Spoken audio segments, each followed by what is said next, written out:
प्रकल्प आश्वासित वेळेत कुठल्याही अडथळ्याशिवाय पूर्ण व्हावा, भविष्यात घर खरेदीदारांच्या तक्रारी उद्भवू नये यासाठी प्रकल्प पूर्ततेतील संभाव्य अडथळे लक्षात घेऊन महारेराने अडथळ्यांच्या या शक्यतांची प्रकल्प नोंदणीच्या वेळीच कठोर छाननी करण्याची भूमिका घेतलेली आहे।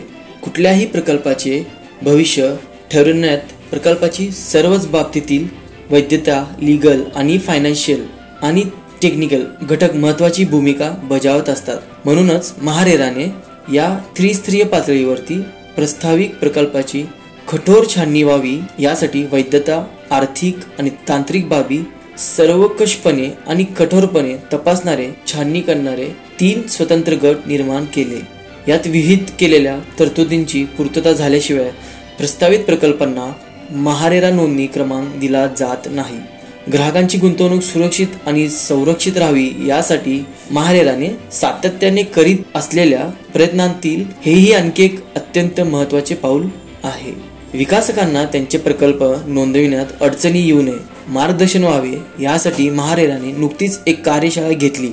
यात महारेरा कार्यालयात कार्यरत असलेले सर्व विकासकांच्या स्वयंविनियामक संस्थांचे प्रतिनिधी, शिवाय नोंदणीच्या अनुषंगाने आठवड्याच्या खुल्या मंच ओपन हाऊस मध्ये राज्यभरातून ऑनलाईन सहभागी होणारे विकासक किंवा त्यांचे प्रतिनिधी यात सहभागी झाले होते। सुमारे 3 तास चाललेल्या या कार्यशाळेत सुमारे 27 पानांचे याबाबतचे सविस्तर सादरीकरण महारेराने केले। या सादरीकरणातून सर्व प्रतिनिधींच्या शंकांचे निरसन करण्यात आले। शिवाय सर्व बाबी सविस्तरपणे मांडणारे हे सादरीकरण महारेराने राज्यातील सुमारे 20,000 पेक्षा जास्त विकासकांना पाठवले आहे। प्रकल्पाच्या वैधतेबाबतच्या मूलभूत बाबी तपासणे, प्रकल्प ज्या भूखंडावर उभा राहणार आहे त्याची मालकी, त्या भूखंडाच्या मालकी हक्काचे वैधतेबद्दलचे असल्यास वाद, त्यावरील बोजा, खज्जे दलाली, प्रकल्पाचे नाव, क्षेत्र, प्रकल्प विकास करार, कायदेशीर हक्क अहवाल, CTS सर्वे क्रमांक, ग्राहकांना सदनिकाच नोंदणी, नंतर द्यायचे नोंदणीपत्र, त्याच्याशी करायचा विक्री करार, प्रमाणित करारात तफावत करून केले जाणारे बदल, अशा अनेक बाबी आता विकासकांना आदर करणे बंधनकारक आहे। प्रकल्प उभारणाऱ्या विकासकांच्या आर्थिक जबाबदाऱ्यांची ही चाचणी यात केली जाते। विकासकाला प्रकल्पाच्या संपूर्ण तपशिलासह आर्थिक बोजाचा समग्र तपशील त्यांच्या लेटर हेडवर द्यावा लागतो। प्रकल्प कुठे गहाण ठेवलेला आहे का यासाठी अद्ययावत सरसाई प्रमाणपत्र देणे बंधनकारक आहे। प्रकल्पाच्या अनुषंगाने बँकेचे खात्याचे सर्व तपशील द्यावे लागतात।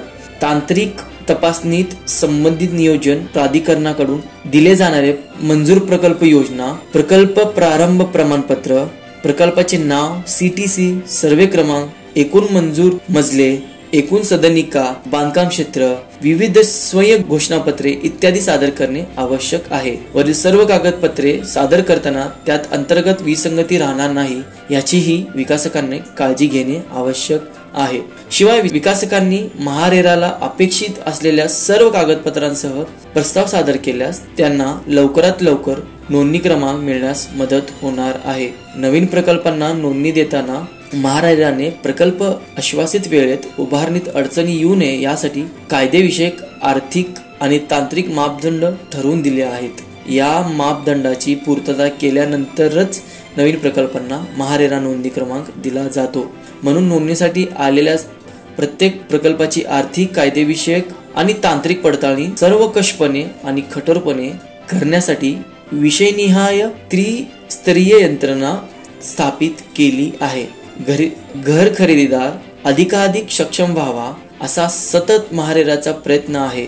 अजय मेहता, अध्यक्ष, महारेरा। सोलापुरातील विविध भागातील flat, shop, open plot, row houses यासारख्या विविध प्रॉपर्टीच्या माहितीसाठी आजच ॲबिलिटी कन्स्ट्रक्शन या यूट्यूब चॅनलला सबस्क्राईब करा। व्हिडिओ आवडल्यास लाईक करा, शेअर करा, कमेंट करायला विसरू नका।